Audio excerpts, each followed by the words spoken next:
என்று யாரும் முன் வருவதில்லை. அதனாலே நாடகத் தமிழின் வாயிலாக நாம் கருத்துக்களை செலுத்த முடியும் என்ற அளவிலே அவர்கள் சொல்லியிருக்கிறார்கள். இது ஒரு சிறந்த கருத்து, நாம் எல்லாம் நினைவு கூற வேண்டிய ஒரு கருத்து. எந்த நிகழ்ச்சியாக இருந்தாலும் முத்தமிழால் செய்ய வேண்டும் என்பது ஒரு முக்கியமான இதில் ஒரு படிப்பினையாக நாம் கொள்ளுவோம்.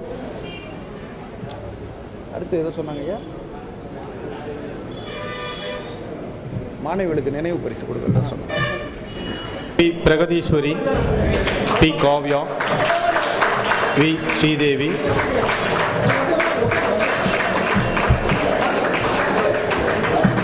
இசைத்தமிழாலே என்ற பாடலுக்கு ஆடிய பி ஆழினி அவர்கள்,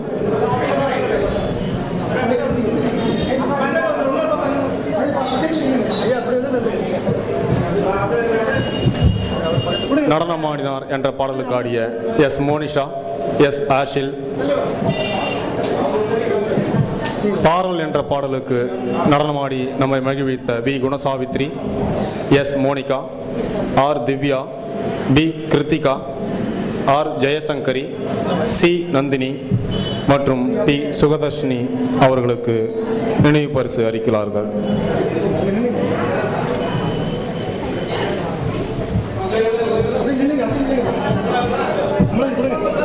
இவர்கள் அனைவரும் பால்பவனில் பயிலும் பள்ளி செல்லும் சிறார்கள்.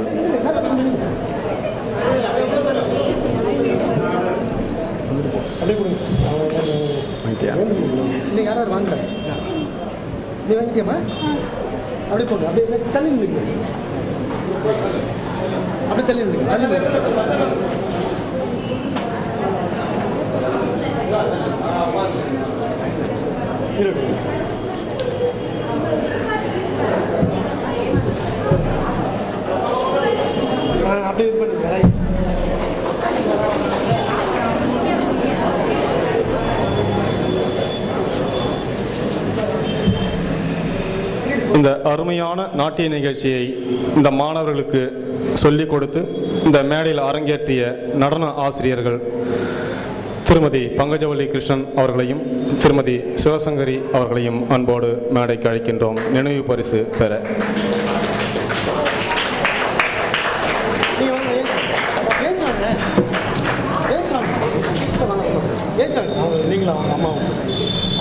அவர்களுக்கும் நினைவு பரிசு அளிக்கப்படுகிறார்கள். அவர்கள் தற்சமயம் இங்கு இல்லாத காரணத்தால் அவர்களின் சார்பாக அவரின் மாணவரை வந்து பெற்றுக்கொள்ளுமாறு கேட்டுக்கொள்கிறோம்.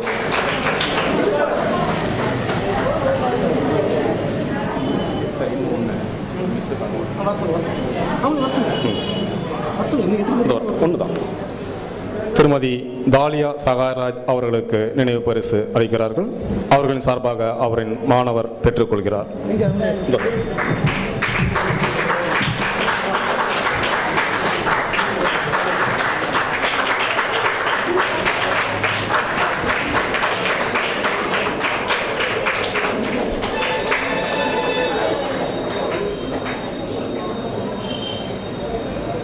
வாய்ப்புக்கு நன்றி.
ஒரு சிறிது நாம பார்க்கணும். 75 ஆண்டுகள்ல, அந்த 75 ஆண்டுகள்ல 55 ஆண்டுகள் ஆசிரியர் பணி ஏற்றிருக்கிறார்.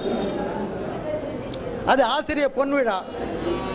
பிறந்த நாள் வைர விழா, நூல்களின் அறிமுக விழா. இந்த 3 விழா தான் இன்னைக்கு, 3 விழா இன்றைக்கு. அதில் அவர் 75 ஆண்டுகளில் ஒரு சுருக்கமாக நான் ஒரு 10 மணித்துளியில் முடிச்சுக்குவேன், மற்ற எல்லோரும் 10 மணித்துளிகள் எடுத்துக்குவாங்க. 75 ஆண்டுகளில் அவர் என்னென்னலாம் செஞ்சிருக்கிறாரு அப்படின்னா, அவர்களுடைய பெற்றோர், அவருடைய சகோதரிகள் அவர்களுடைய ஊக்கத்தால் நன்கு படித்தார்.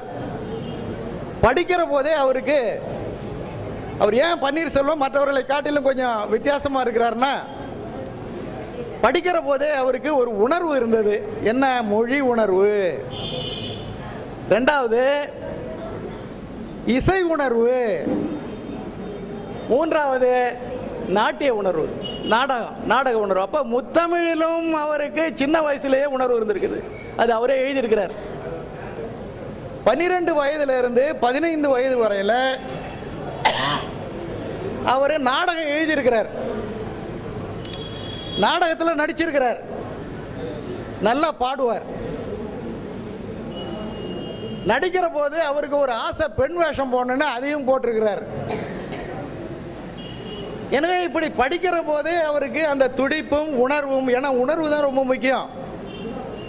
அறம் போலும் கூர்மையரேனும் மரம் போலும் மக்கட்பண்பு இல்லாதவர்னு சொல்றாங்க. அதனால எவ்வளவு படித்திருந்தாலும் அந்த உணர்வு வேணும். அதுக்காகவே தான் புரட்சி கவிஞர் அவர்கள் நல்ல தம்பி கதை எழுதியிருக்கிறார். உணர்வு தான் முக்கியம். இந்த நல்ல தம்பி வந்து அவன் படிக்கவே இல்லை, ஆனால் அவன் மிகப்பெரிய தலைவன் ஆகிறான். உணர்வு மட்டும் இருந்தது, மொழி உணர்வு. அதனால அந்த உணர்வு அவருக்கு இருந்தது, அதுதான் முக்கியம். அதனால தான் அவர் பிரெஞ்சு நாட்டில் கூட இயல், இசை, நாடகம் என்ற 3 நிகழ்ச்சிகளையும் அங்கே நடத்துகிறார்கள்.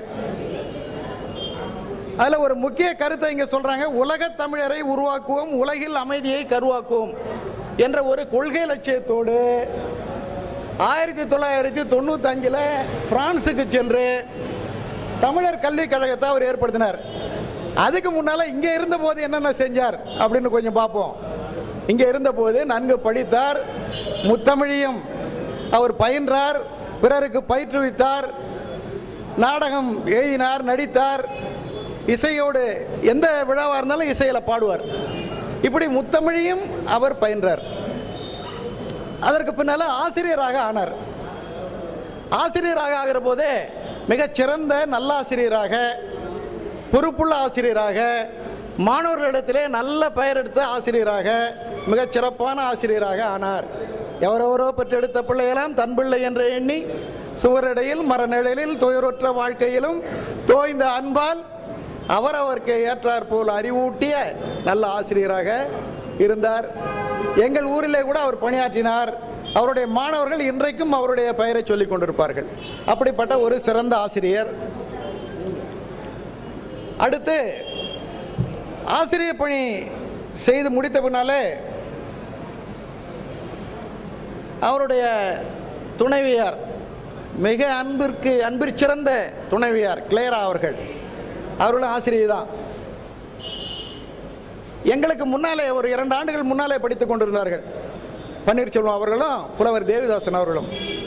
அவரை தேவிதாசன்னா உடனே நமக்கு நினைப்பு வர்றது பன்னீர்செல்வம், பன்னீர்செல்வத்தை பார்த்தா உடனே நமக்கு நினைப்பு வர்றது தேவிதாசன் தான்.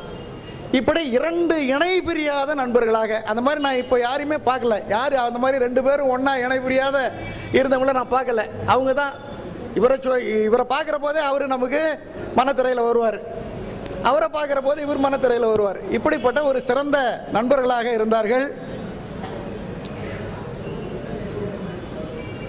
பிறகு ஆசிரிய பணியினில் இந்த தொழிற்சங்கத்திலே அவர் ஈடுபட்டார். தொழிற்சங்கத்தில் ஈடுபட்டு ஆசிரியர் சங்கத்திலே அவர் மிகப்பெரிய பொறுப்புகளை எல்லாம் ஏற்று நடத்தினார். பல்வேறு போராட்டங்களை நடத்தினார், பல்வேறு கோரிக்கைகளை வென்றார். ஆசிரியர் நெஞ்சம் என்ற இதழிலே அவர் முக்கிய பொறுப்பெடுத்துக் கொண்டார்.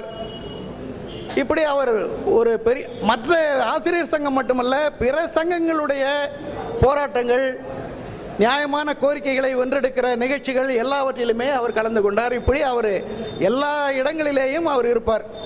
நிறைய விழாக்கள் எடுப்பார். ஆண்டுதோறும் பள்ளிகளுக்கு சென்றால் கூட பாரதியார் விழா, எல்லா விழாக்களையும் அவர் அங்கே எடுத்து செய்வார்.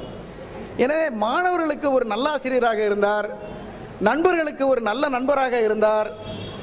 பொதுவில் எல்லா ஆசிரியர்களுக்கும் உரிய பங்கினை பெற்றுக் கொடுக்கிற ஒரு போர்க்குணமுடையவராக இருந்தார். அதான் முக்கியமானது. இப்படி அதே சமயத்தில் தமிழ் மீது பற்றுடையவராக இருந்தார். நிறைய நூல்களை எழுதியிருக்கிறார். 11 நூல் எழுதியிருக்கிறார். அந்த நூல்களை நான் 5 நூல்களை கூட முழுசாக படித்தேன். மீதி மற்ற நூலெல்லாம் படிச்சிருக்கிறேன். இப்போ இதுக்காக நான் முழுசாகவே படித்தேன். அவ்வளவு அருமையான நூல்கள். ஒரு வரியில் கூட பிசிறு இல்லாத வரிகள், மிக புதிய புதிய கருத்துக்கள். பெருமைமிகு பிரெஞ்சு நாடுன்னு எழுதுகிறார். அதில் நிறைய விஷயங்கள் தெரிஞ்சுக்க வேண்டியதாக இருக்குது. நாம மட்டும் இல்லை, அரசியல்வாதிகள் தெரிந்து கொள்ள வேண்டியதாக இருக்கிறது. அங்கே அந்த நாட்டு நடப்பு எப்படி இருக்கிறது, நிகழ்ச்சிகள்லாம் எப்படி இருக்கிறது என்பதையெல்லாம் தெரிந்து கொள்ள வேண்டியதாக இருக்கிறது. இந்த 5 நூல்களையும் அவர் கொடுத்திருக்கிறாரு. அதில் 5 நூல்களை இங்கே ஆய்வு செய்வதற்காக இங்கே இருக்கிறார்கள். இருந்தாலும் அதில் 2 செய்திகளை மட்டும் சொல்லிவிட்டு நான் அவர்களுக்கு வழிவிடுவேன். அதில் நிறைய ஆய்வு செஞ்சிருக்கிறார். உண்மை உணர்தல் வேண்டும், உலகம் உண்மை உணர்தல் வேண்டும் என்பதில் பல்வேறு நூல்களை எல்லாம் படித்திருக்கிறார். நிறைய நூல்களை படித்திருக்கிறது அதில் தெரியுது. நூல்களை படித்து நம்முடைய தமிழ் பண்பாடு எந்த ஒரு கிமு 10,000 ஆண்டுகளுக்கு முன்னாலே இருந்திருக்கிறது, கிமு 5,000 ஆண்டுகளுக்கு முன்னாலே இருந்து அதற்கு சான்றுகள் இருந்திருக்கின்றன என்று சான்றுகளை எல்லாம் நிறுவியிருக்கிறார். எல்லா சான்றுகளை சொல்லியிருக்கிறார். அந்த காலத்திலேயே வளவன் ஏவா வான ஊர்தி, இப்போ நம்ம சொல்றோமே ஆளில்லா விமானம், ஆளில்லா விமானம் அந்த காலத்திலே இருந்திருக்குது. புறநானூற்றில் சொல்லியிருக்கிறாங்க ஆளில்லா விமானம் அந்த காலத்தில். வளவன் ஏலா வான ஊர்தி, மயிர்பொறி சீவக சிந்தாமணி. அதனால் நம்ம நீ ஒன்று குறைஞ்ச இல்லையா, நீ இப்போ தான் அவன் கண்டுபிடிக்கிறான், நீ அப்பயே கண்டுபிடிச்சிருக்கிற, தமிழா நிமிர்ந்து நிறு. இதெல்லாம் நமக்கு வேணும், அதெல்லாம் படிக்கணும். இதெல்லாம் படித்தாதான் நமக்கும் கொஞ்சம் குனிஞ்சிருக்கிற தலை கூட நாம் நிமிர்த்த முடியும். அதே மாதிரி இயல் தமிழ் என்பது மனத்துக்கு இன்பம் தரும், இசைத்தமிழ் காதுக்கு இன்பம் தரும், நாடகத்தமிழ் கண்ணுக்கும் காதிற்கும் இன்பம் தரும். இயல் தமிழ் என்பது இயல்பான தமிழ்.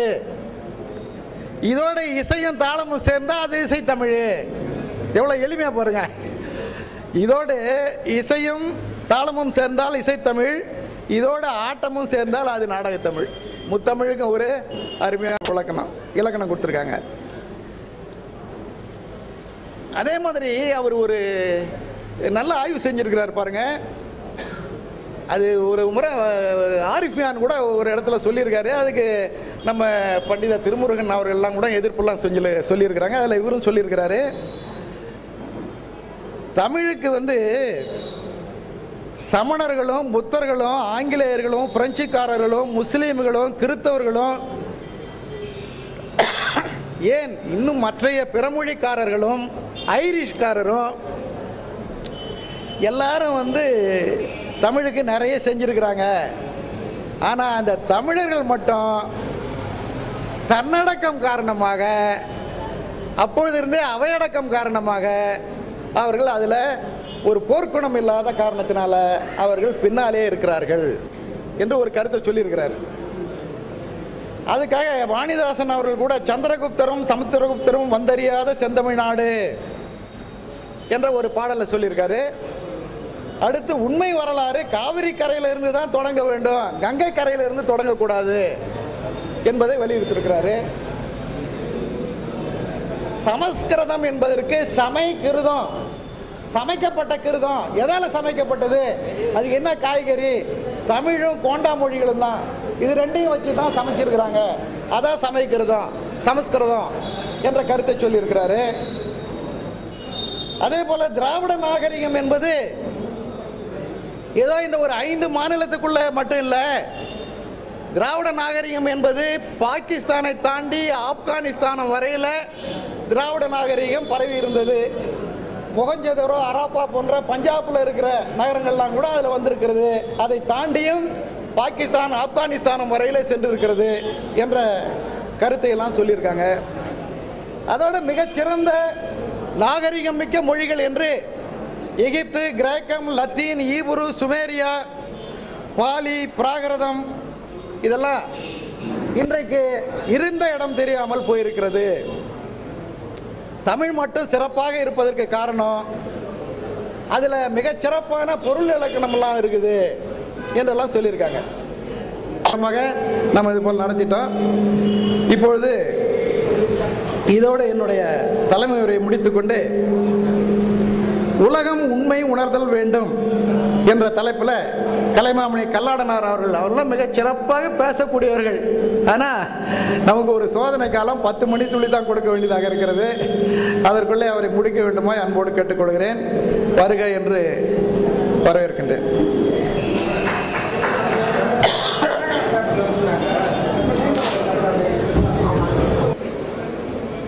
பெரும் மதிப்பிற்குரிய மேனாள் பாராளுமன்ற உறுப்பினர் அவர்களே, பெரும் மதிப்பிற்குரிய திருமதி இந்திரா முனுசாமி அவர்களே,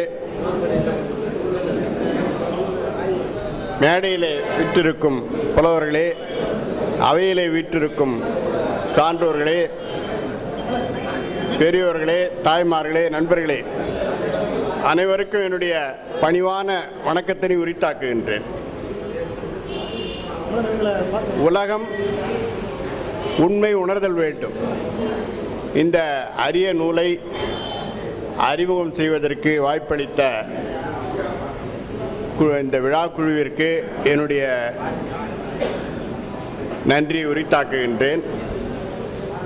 இதன் ஆசிரியர் பன்னீர்செல்வம் அவர்கள் என்னுடைய அன்னார் தேவதாசனுடைய உற்ற நண்பர்.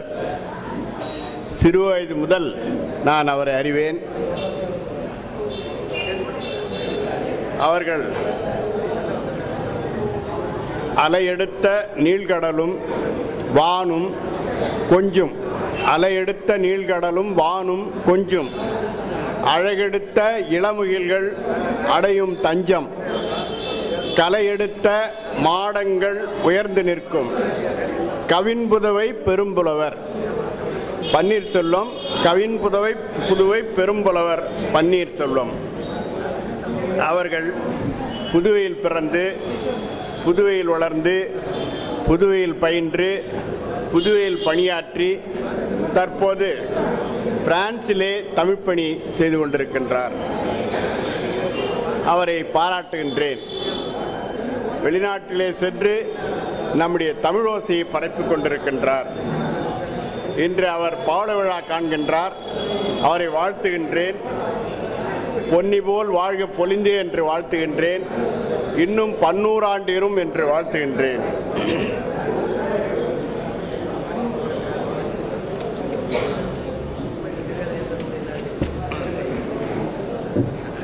பெரியவர்களே, மனித